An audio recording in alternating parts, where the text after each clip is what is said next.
Olá, a gente está começando mais uma aula desse módulo 4, em que nós temos discutido os aspectos políticos da distribuição da renda. E nessa aula de agora, a gente vai trabalhar com um tema específico sobre como esse debate é centrado e é travado no Brasil. A gente vai recuperar algumas visões sobre esse debate. Eu escolhi duas autoras que discutem políticas sociais e também vou fazer um contraponto importante que faz parte de um relatório, que é um relatório Road Inequality Report, que basicamente diz respeito à desigualdade mundial relatada num relatório, descrita num relatório, no qual o Brasil é um dos países mais estudados. Então a gente vai trabalhar com alguns desses dados aqui. E então eu vou apresentar algumas breves visões sobre a questão da redistribuição de renda no Brasil, como se é visto, se num caráter mais amplo, como se propõe as autoras, ou num caráter mais restrito, em contraponto com aquilo que nós vimos já no modelo no módulo 2 e alguma coisa no módulo 3. A gente vem discutindo distribuição de renda ao longo do curso. A gente viu alguns aspectos no módulo 2, no módulo 3, e a gente já percebeu que, para muitos autores, de fato, a questão da distribuição ou da redistribuição ocorreu. Mas aqui a gente vai procurar dar um caráter mais amplo nessa visão da redistribuição. E por isso que eu escolhi duas autoras, a professora Rett, lá da USP, e a professora Célia Lessa Kestenetsky, aqui do Instituto de Economia da UFRJ.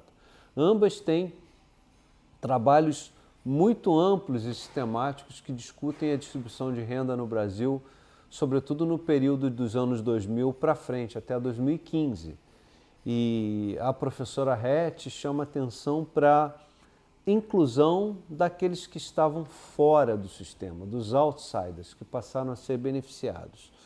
E a professora Célia Lessa vai discutir todo o experimento de redistribuição que vai de 2004 a 2014 e vai falar bastante sobre o papel constitucional do salário mínimo na redistribuição de renda no Brasil. Ambas as autoras vão chamar muita atenção sobre a força da Constituição brasileira de 88 no papel redistributivo no Brasil. Vocês lembram que na aula do Vinícius ele mencionou instituições políticas e a Constituição de um país é certamente uma instituição política absolutamente fundamental para o país. Então, é muito interessante destacar isso porque essas autoras vão falar da centralidade do período pós-redemocratização. Então a gente sai de um período de ditadura para um período de democracia e logo depois da redemocratização é pactuada numa Assembleia Nacional Constituinte uma nova Constituição que vai ser promulgada no ano de 1988. E aí, a partir de então, nós temos nesses 30 últimos anos os efeitos dessa Constituição. E essas duas autoras vão falar sobre isso com enfoques um pouco diferentes, mas as duas são especialistas em políticas sociais e eu vou trazer essas visões aqui a respeito da redistribuição de renda. Como contraponto, e contraponto não só a essa visão delas, mas sobretudo ao que foi discutido até aqui no módulo 2 e 3, eu vou trazer os dados do relatório Road Inequality Report, que foi publicado em 2018, e é super recente, os dados estão acumulados há até pouco tempo, e que basicamente aqui ele vai se contrapor às pesquisas domiciliares convencionais. No caso aqui, é um contraponto à PNAD no Brasil, que vai ser a grande fonte da base de dados utilizada para captar a desigualdade de renda no Brasil, coeficiente de Gini. E eles vão apresentar uma outra metodologia que aponta um outro tipo de resultado sobre a desigualdade e a distribuição de renda no Brasil. Então, como é que é essa visão da professora Rett, que ela chama de inclusão dos outsiders? Então, ela vai, em primeiro lugar, ela vai ir além da discussão de ampliação dos recursos monetários. Ela vai além da dimensão monetária da redistribuição não é apenas uma distribuição de renda monetária. Ela vai além e vai colocar, por exemplo, no acesso à saúde e educação, é um vetor fundamental para a questão da distribuição de renda.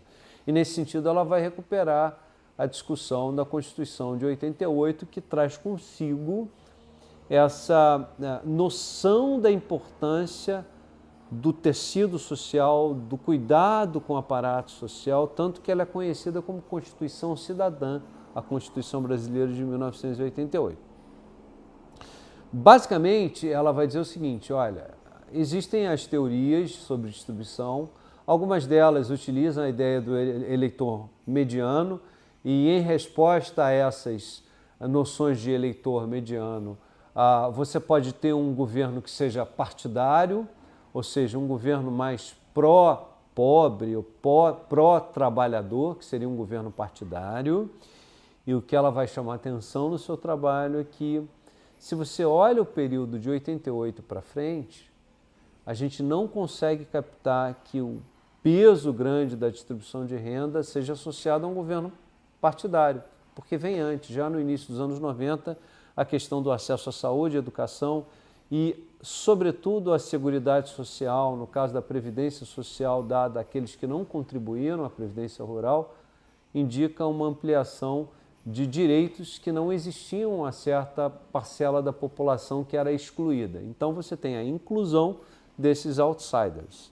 Então, basicamente, ela vai chamar a atenção de que esse governo partidário, no caso do Lula, do governo do Partido dos Trabalhadores, não foi condição suficiente para gerar redistribuição de renda no Brasil. Isso é um processo mais longo que tem a ver com a promulgação da Constituição de 88. Então, essa é a visão geral do trabalho da RET, que é um trabalho muito consistente do ponto de vista da história social recente do Brasil. Ela vai chamar atenção para duas grandes fases. A primeira fase justamente é a fase, nesses últimos 30 anos, que pega o ano de 1985, que é o final do governo dos militares e a reabertura democrática, e a pactuação com os capítulos sociais da Constituição Federal de 1988. De novo, aqui a gente está chamando atenção para a concepção de uma instituição política, tal qual os termos trabalhados pelo Vinícius. Uma instituição fundamental para discutir a redistribuição e, sobretudo, a oferta de serviços, de bens públicos e a repactuação em termos de seguridade social, no caso do Brasil, nos últimos 30 anos. E aí, efetivamente, você tem os benefícios sociais, todos eles associados ao salário mínimo, que durante muito tempo não teve ganhos importantes. Mas, por uma segunda fase, a professora Rett vai chamar a atenção, e a Célia Lessa também, de que justamente a vinculação desses benefícios sociais ao salário mínimo vai proporcionar uma redistribuição importante de renda no país. Então, um capítulo importante que ela chama atenção e que, de fato, hoje, por exemplo, é central na discussão da reforma da Previdência, é que, de uma hora para outra, a Constituição passou a incorporar gente e dar um benefício a gente que jamais tinha contribuído. Então, são as aposentadorias não contributivas. Então, você gera um capítulo que, na verdade, não tem a ver com previdência, mas é um benefício de prestação continuada, e tem a previdência rural também, que não deixa de ser um benefício de assistência social. Todos eles garantidos pela Constituição Cidadã de 1988. Isso é a primeira fase dessa questão da inclusão dos outsiders, que vai ser acelerada e mudar de patamar no que ela chama de fase 2, que aí sim tem a ver com a participação eleitoral dos mais pobres, a pactuação eleitoral em torno de um governo que seria mais favorável à distribuição de renda em princípio e que efetivamente fosse eleito por um grupo de eleitores interessados na expansão dessas políticas distributivas. Não à toa que, aparentemente, a gente teve a eleição do Lula, a sua reeleição, mesmo após o escândalo ali em 2005 do Mensalão. Depois teve a eleição da Dilma e a reeleição da Dilma. Isso tudo tem a ver com essa perspectiva por parte de um eleitorado de políticas que os favoreçam em geral, numa eleição majoritária. Bom, um outro estudo com uma natureza parecida com o da professora Hatch é o da Célia Lessa Kestenetsky, que foi publicado no ano passado, 2017, em que ela procura estudar a questão da distribuição de renda no Brasil, também nesse período um pouco mais longo, mas ela vai centrar a análise dela de 2004 a 2014, e ela vai lançar 5 proposições no texto dela. E aí ela vai desenvolver ao longo do texto essas proposições. Primeiro, ela vai reconhecer que o experimento redistributivo foi importante. Ela vai levar em consideração os índices de Gini, vai falar a questão da ampliação do poder de compra do salário mínimo, que vai ser muito importante por ser vinculado aos benefícios dados para essa redistribuição de renda para uma parcela generosa da população brasileira. Então, tem esse lado, muito focado no poder do salário mínimo e no impacto que tem nos benefícios sociais, e tem a própria provisão de bens públicos, novas universidades, políticas de ação afirmativa, ampliação de bens públicos em geral, saúde, educação, infraestrutura, saneamento e coisas do tipo, acesso à água, né? Embora o peso que ela atribui mais forte do papel redistributivo tenha a ver com essa questão da vinculação desses benefícios ao salário mínimo e com a grande recuperação de poder de compra do salário mínimo. Ela vai chamar atenção, como uma terceira proposição, que tanto as virtudes da redistribuição recente, que tem a ver com a Constituição de 88, como os vícios existentes, ou seja, os problemas, tem a ver sempre com o desenho que foi feito para a Constituição de 1988.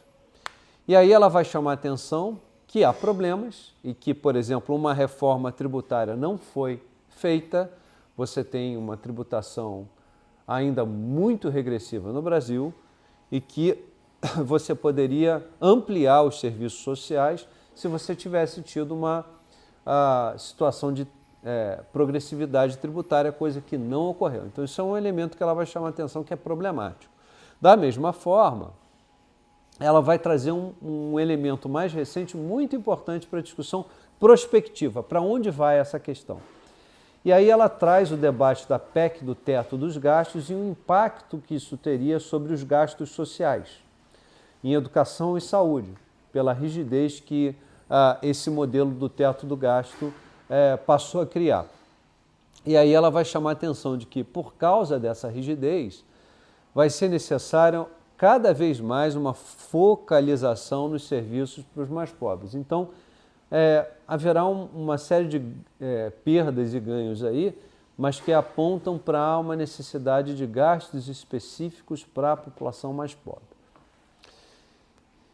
E aí ela vai destacar, como está exposto aqui no slide 7, o papel central da Constituição Cidadã de 1988, que, basicamente, ela vai atribuir o recuo da desigualdade no rendimento familiar, captado pela PNAD, pelas pesquisas domiciliares, se deve muito à Constituição de 88, porque nela você teve o salário mínimo como sendo a referência para os benefícios sociais. Você vai receber um benefício social, ele é atrelado ao salário mínimo. Então, se o salário mínimo ganha muita força, muito poder de compra, esses benefícios também vão ganhar, porque eles são atrelados constitucionalmente. Então, esse é um elemento importante que ela vai chamar atenção no trabalho dela, focalizando na questão das previdências, das transferências previdenciárias, nas aposentadorias, pensões, tem o seguro-desemprego, abono salarial, os benefícios assistenciais, você tem o benefício de prestação continuada, né, que vai garantir um salário mínimo, né, como base. E aí, evidentemente, tudo vinculado ao regime do salário mínimo. Se o impacto é positivo na política de salário mínimo, como nós destacamos no módulo 3 com o professor João Saboia, nós falamos muito sobre isso no módulo 3, com esse aumento fundamental do salário mínimo, você tem um impacto muito forte na renda das famílias mais pobres. E aí, basicamente, ela vai avançar chamando atenção para a importância da política de valorização do salário mínimo, e aí ela vai encontrar alguns dados interessantes. Ela vai dizer, olha, que no caso dos benefícios do mercado de trabalho, a Previdência, né, vai chamar a atenção de que tem um impacto ali, só a Previdência, em 52% do efeito total do salário mínimo sobre a mudança na distribuição de renda, ou seja, é um impacto muito grande, mais da metade tem a ver com o fato do salário mínimo estar ganhando poder. Isso tem um poder redistributivo muito forte. E quando a gente reúne toda a proteção social, a previdência e a assistência social, benefício de prestação continuada, esse impacto chega a 66%, quer dizer, 63%, o efeito total do salário mínimo sobre a redução da desigualdade. Ou seja, no trabalho dela, há uma centralidade do poder do salário mínimo sobre a redução da desigualdade das famílias mais pobres que recebem esses benefícios sociais devido à Constituição de 88. Então, veja, aqui eu tenho tanto a professora Rett como a professora Célia Lessa Kestenetsky chamando a atenção para a importância do desenho da Constituição de 1988 para a redução das desigualdades no país, né? E aí ela vai fechar o trabalho dela chamando atenção para uma agenda em aberto, que é a questão do fato de que o pobre ainda paga muito imposto, o sistema tributário é muito regressivo, recai muito sobre os pobres, porque ele é muito centrado nos impostos sobre o consumo, não sobre a renda. E nesse sentido, ela vai chamar atenção, como boa parte dos autores que defendem políticas em favor de redução à desigualdade, que se acentue a progressividade tributária na arrecadação do país. Quer dizer, então, ela vai dizer que, salvo países como o México e o Chile, a gente está realmente com uma carga tributária que incide muito, 51% nos tributos indiretos que incidem basicamente sobre o consumo e que captam os mais pobres. A gente tem, então, um problema muito grave e uma agenda de reforma muito importante para poder gerar redistribuição de renda na economia, né? E aí, basicamente, ela vai sugerir que se faça uma mudança de composição, desonerando o consumo, impactando mais e incidindo a carga tributária sobre a renda, porque isso vai ter um efeito desconcentrador e redutor de desigualdade muito rápido, tá? Bom, e é muito interessante a gente terminar com essa perspectiva da professora Célia Lessa para a gente chamar a atenção para uma outra visão sobre a desigualdade no Brasil, que é um pouco diferente daquela que a gente viu no módulo 2, no módulos 1 e 2 e no caso do módulo 3, em que a gente está captando uma redução da desigualdade em geral. E isso está no estudo World Inequality Report, no relatório de desigualdade mundial, em que basicamente aponta essa renda muito concentrada nos estratos mais ricos, que são os que pagam menos imposto. A gente vai ver que há uma série de dados que apontam que os ricos, os muito ricos, ficaram com o seu perfil de rendimento muito, uma manutenção e até um aumento dos seus rendimentos quando comparado aos demais estratos de renda desenvolvidos no relatório. E a gente vai estudar isso agora. E um pouquinho desse relatório, a gente vai disponibilizar esse relatório na página, a gente vai colocar lá o relatório inteiro e o link também, porque vocês podem chegar a várias conclusões muito interessantes olhando os dados desse relatório. Ele tem um ponto de partida quando vai estudar o capítulo Brasil lá no relatório, que é o seguinte, olha, eu preciso fazer um contraponto com a minha metodologia ao que é feito no Brasil. Os estudos do Brasil estão captando redução de desigualdade, porque eles são completamente centrados nas pesquisas domiciliares, né? são essas pesquisas amostrais, como a PNAD. Isso vai estar descrito aqui nessa primeira coluna aqui da tabelinha.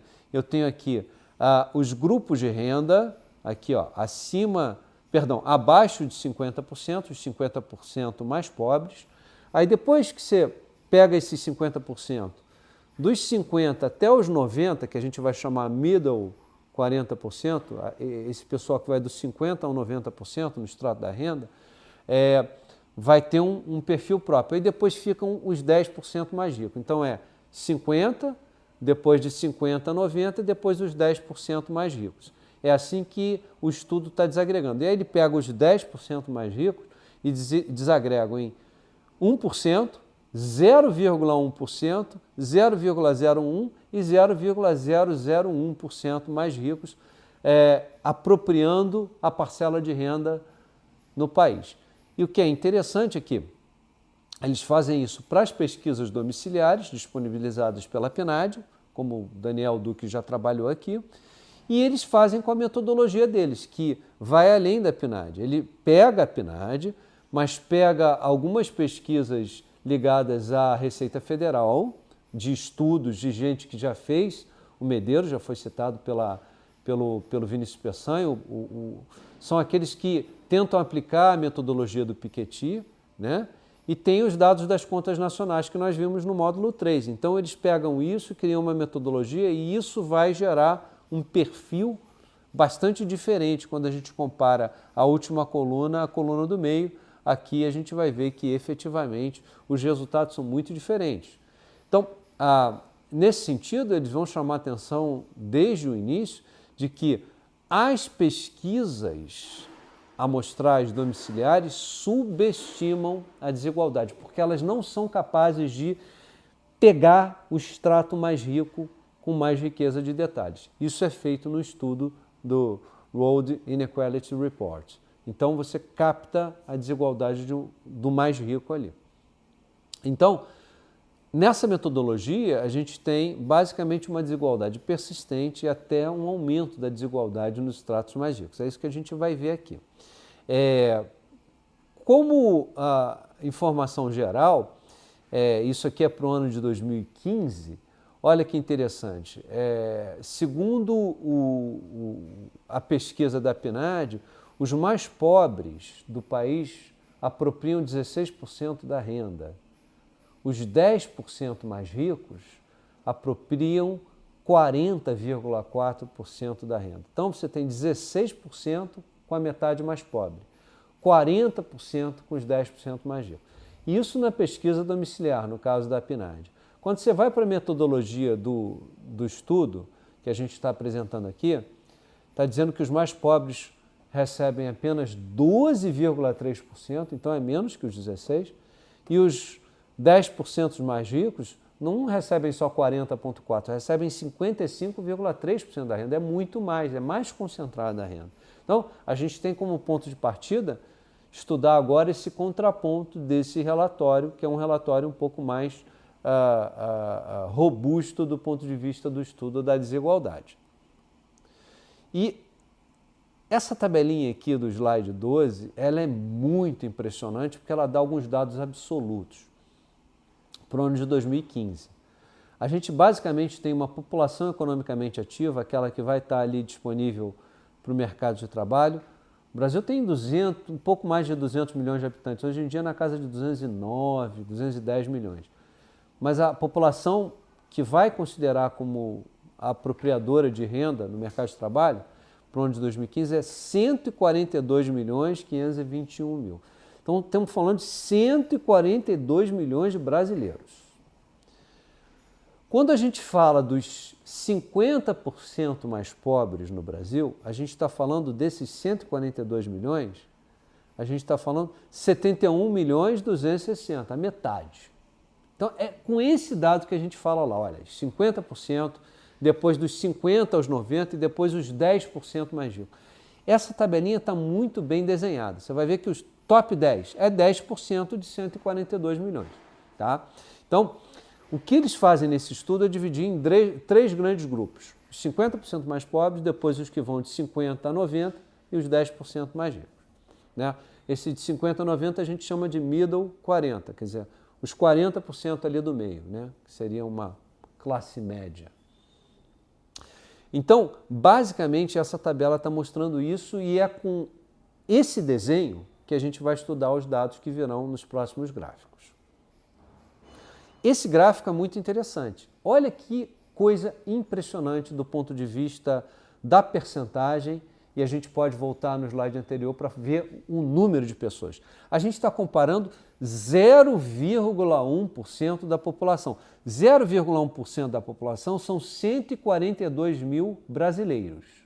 0,1, 142 mil pessoas aqui no Brasil.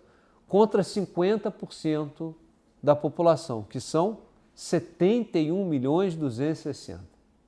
São só 71 milhões a mais. Esses dois grupos, basicamente, apropriam a mesma coisa em termos de renda. Ali em 2001, apropriavam a mesma coisa. O top 0,1%, ao longo desses últimos 15 anos, que inclui o governo dos trabalhadores, eles tiveram uma ampliação e houve um aumento da participação deles em relação aos 50% mais pobres. Então, isso é um indicador de desigualdade. Percebam que os mais pobres tiveram um perfil de renda muito... Ele cresce timidamente, né? Mas ele fica praticamente estável ali em torno de 12%. Por outro lado, os 0,1% mais ricos tiveram uma participação aqui que transitou aqui de 11%, chegou a 16% e está na casa de 14%. Ou seja, houve um descolamento até nessa relação que está demonstrando uma concentração de renda, ou seja, é um aumento da desigualdade quando a gente olha sobre essa perspectiva. O que, digamos assim, precisa dentro do olhar geral, quando considera como a professora Rett, como a professora Célia Lessa, eu preciso olhar tudo, e não só olhar o Gini, como a gente viu no módulo 2, ou olhar a distribuição funcional da renda, como a gente viu no módulo 3. O olhar precisa ser mais amplo.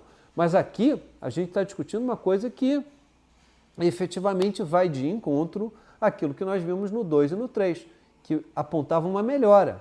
Aqui está dizendo que não. Pelo contrário, aqui está concentrando no extrato mais rico.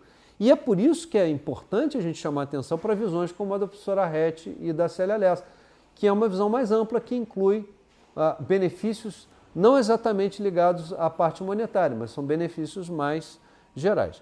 Então, a questão da distribuição de renda ela precisa ter esse olhar mais amplo na hora de fazer a sua avaliação. Não existe uma resposta unívoca para essa questão. Você pode colocar o olhar que você quiser nisso aqui. É um assunto complexo, como a gente vem discutindo desde a primeira aula do curso. Então, não pode ser tratado de maneira pueril ou com base no senso comum. Você tem que olhar os dados para poder balizar a sua visão a respeito do tema.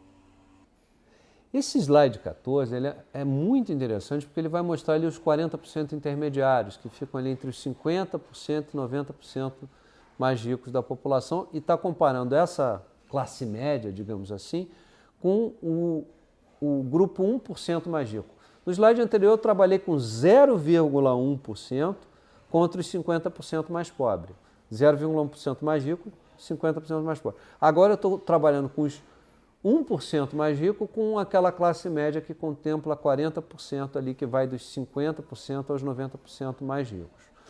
E aqui a gente está vendo que a participação em verdinho aqui dessa classe média também goza de uma razoável estabilidade. Começa aqui na casa de 34, fica ali em 33. E o 1% mais rico ganha participação, sai na casa de 25 ali e vai para 27, 28. Ou seja, a gente está mostrando aqui que efetivamente o que a gente olha na pesquisa domiciliar não necessariamente é visto quando a gente amplia a metodologia e inclui os estratos mais ricos da população.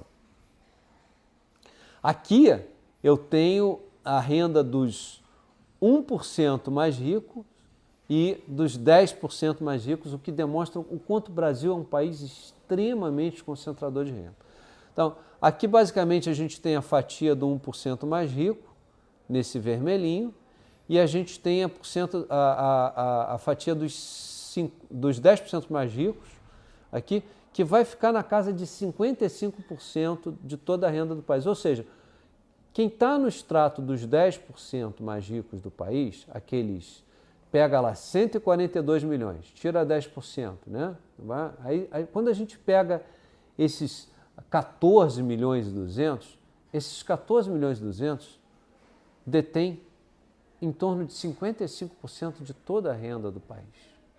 Ou seja, o país, Brasil, chamado Brasil, é extremamente desigual e concentrador de renda. Mas o mais interessante desse slide 15 é mostrar o como, de fato, você tem uma manutenção aqui, você não tem uma mudança estrutural, não muda nada, fica mais ou menos ali estável o tempo inteiro. Ou seja, não houve uma mudança efetiva de distribuição de renda quando você considera os estratos mais ricos da população. De novo, e é por causa disso que é importante a gente levar em consideração acesso a bens públicos, como efetivamente houve acesso à educação pública, saúde, saneamento básico, coisas do tipo. A gente precisa ampliar a nossa visão, levando em consideração isso e mais os benefícios sociais da Seguridade Social. Esse slide 16, por outro lado, ele vai ao encontro do módulo 2, que fala da redução da desigualdade captada pelo coeficiente de Gini. Mas notem uma coisa interessante, eu gosto muito desse slide 16, porque ele vai mostrar a evolução da parcela apropriada dos 50% mais pobres da população. Então aqui você poderia enxergar uma melhora na distribuição de renda do país. A gente nota aqui que ela parte na casa aqui de 12,5% da fatia global, só que aqui tem uma questão de escala também, né? Aqui vai de 12,5% a 14,5%, essa escala, são só 2 pontos percentuais. E a gente repara que ela parte de pouco mais de 12,5% e ela termina aqui um pouco abaixo de 14%. Ou seja, mesmo levando em consideração que houve um aumento nesses 15 anos, esse aumento não foi tão expressivo assim. Ele redundou em coisa de pouco mais de 1 ponto, 1,5 ponto percentual na participação da apropriação da renda do país. Mas esse é um dado interessante para a gente casar com os dados de distribuição pessoal da renda, coeficiente de Gini e as pesquisas domiciliares. É um dado para a gente prestar atenção. E aqui eu, já quase encerrando essa aula de hoje, estou mostrando como é que é a evolução da distribuição de renda no Brasil quando comparada com outros países. E a gente tem assim que a África do Sul está lá em cima junto com o Brasil. Brasil, a África do Sul e o Oriente Médio são os locais do mundo mais desiguais do ponto de vista da renda. Eles estão aqui dominando a fatia da desigualdade nesses países selecionados. E basicamente a gente está levando em consideração, no caso do Brasil, que a gente tem uma evolução muito pequena aqui, ó. A gente vê que o Brasil é esse triângulozinho aqui, verdinho, e que basicamente a gente não tem absolutamente nada lá muito relevante nesse período que vai de 1990 a 2015.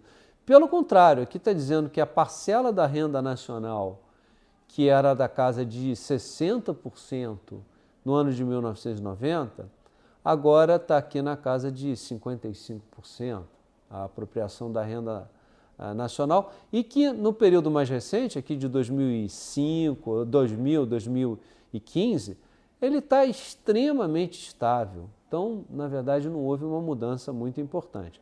A gente tem em outros lugares do mundo uma mudança significativa. O caso da Rússia, que mudou de regime, aqui era completamente estável até 1990, 91, e aí a participação dos salários aumenta muito fortemente a partir aqui da meados dos anos 90 e praticamente dobra.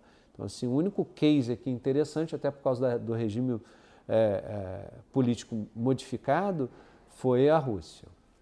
Enfim, com isso a gente está concluindo a nossa aula de hoje, em que eu fiz questão de mostrar duas visões centradas em política social, e que levam em consideração a importância da Constituição de 1988 para a interpretação da redistribuição de renda no Brasil.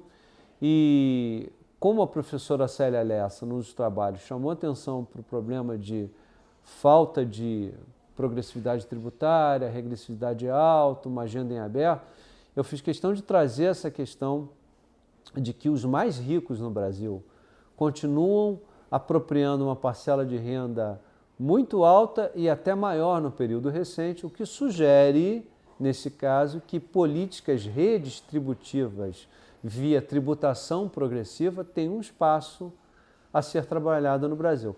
Seja tributação sobre a renda e alguma tributação, alguma focalizada sobre o capital, podem ser situações em que a gente consiga gerar contrapontos para que a gente possa retirar impostos regressivos sobre o consumo e ampliar os impostos sobre a renda e o capital. Enfim, a gente tem uma agenda aberta política para discutir reforma tributária, mas também tem uma agenda muito importante para discutir a reforma da Previdência, que mantenha a estrutura de proteção social dentro da perspectiva da Constituição de 1988, mas que, por outro lado, retire os privilégios de certas classes que são extremamente privilegiadas do ponto de vista da percepção de benefícios previdenciários no Brasil, assim tornando todo o sistema mais justo. É isso, agradeço mais uma vez a atenção de vocês e até a próxima aula. Um abraço.